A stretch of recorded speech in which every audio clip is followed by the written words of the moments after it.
Now we're going to discuss whether the Korean War was considered just or unjust. Well, in order to figure this out, we must look at just a couple criteria.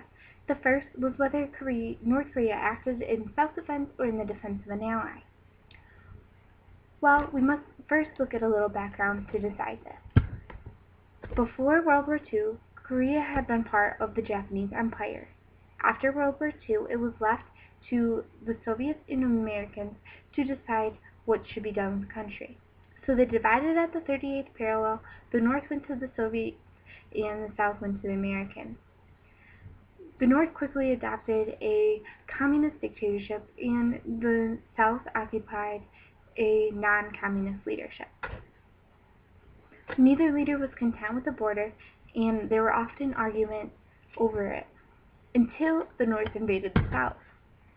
Americans believed that not only was this an act to gain territory across the border, but also an act to spread communism. So was the Korean War in fact an act in self-defense or the defense of an ally? In my opinion, the answer is no. There was no real threat to North Korea or to any of its allies for that fact. This was an invasion simply based on power. Secondly, we need to look at whether the war was proportional. For example, this just simply means that one country doesn't drop a bomb on another country just because of a simple argument. Well, I think the answer is pretty clear here.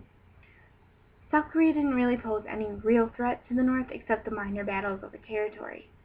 The North did not act in proportion by attacking the South, and therefore it doesn't meet this requirement either. This leads me to conclude that the Korean War was an unjust war. The war did not meet any of the requirements needed to be considered just.